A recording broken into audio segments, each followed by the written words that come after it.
So now I got a different perspective when I'm driving. I can listen some podcasts, think a little bit about the work, and I spend just half hour. Half hour in São Paulo is like a paradise.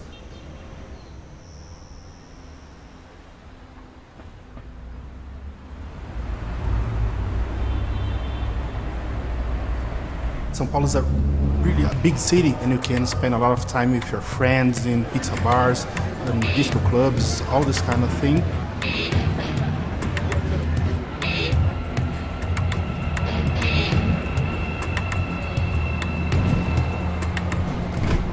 Then you can go to the metro and walk around on Paulista Avenue. That's a totally different place.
I'm Alexandre Cruz.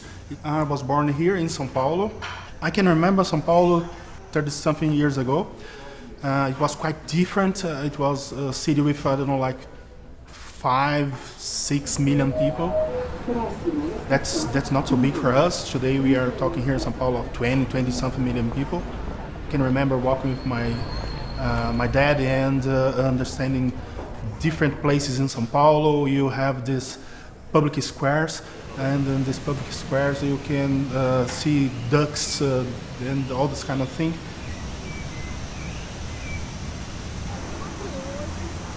And it's totally different now. We are saying here the squares are protected by fences. It's not a city that is a cozy city.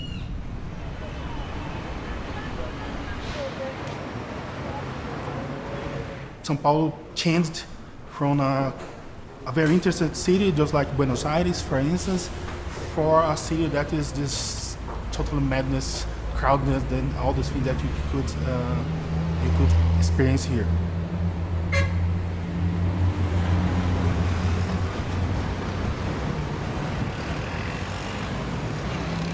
I live near a park here that's Independence Park.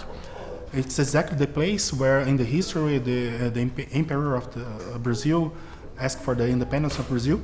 And I love to be there with my son because you have a lot of trees, you have all the skateboarders walking and different people and foreign people visiting São Paulo. We have one of the most important museums.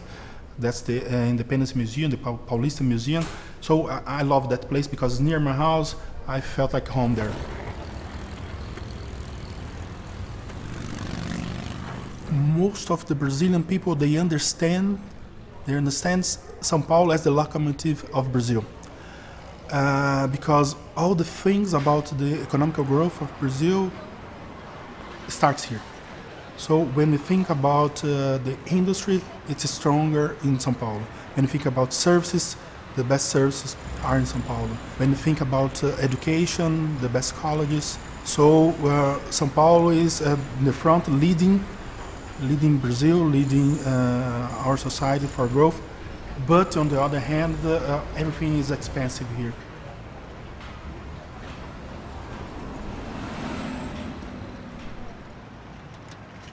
The problem is that there's no balance.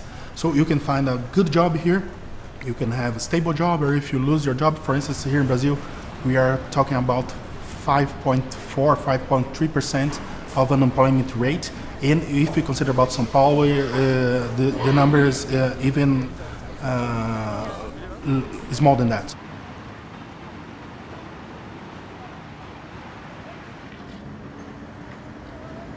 The consistency of employment, that's so important for poor people. If we think that in the past we were in a very, very bad shape about the economical conditions, they have this lack of education in our society. But when we think about São Paulo specifically, then we can consider that most of people are investing most of their money on the education of their kids in order to have a better society in the future. So that's the kind of thing that São Paulo can provide for people.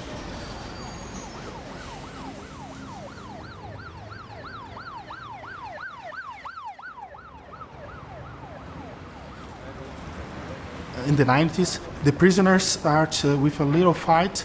This little fight become a huge problem for the city. Then the government took the wrong decision to ask for the police to invade the place to stop the fight. And it was not good. Unfortunately, more than 100 persons died in this day.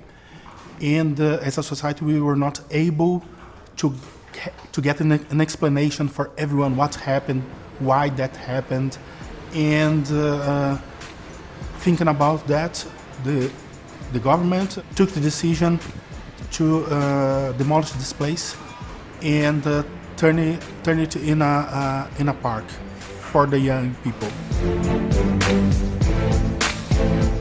I would say that probably in a few years, if we lost the connection with the historical aspects that happened there, we will lose the opportunity to demonstrate that we change.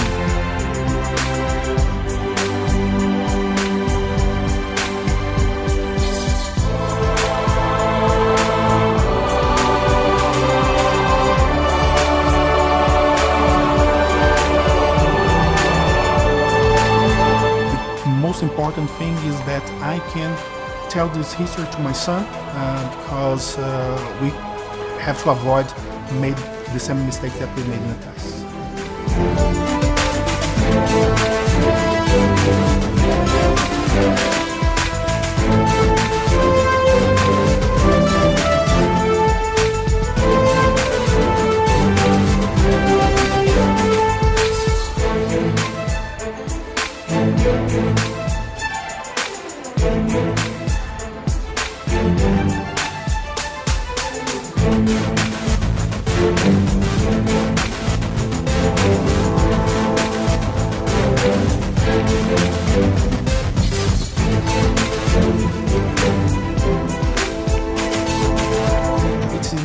In our flag, the flag of São Paulo, there is this quote.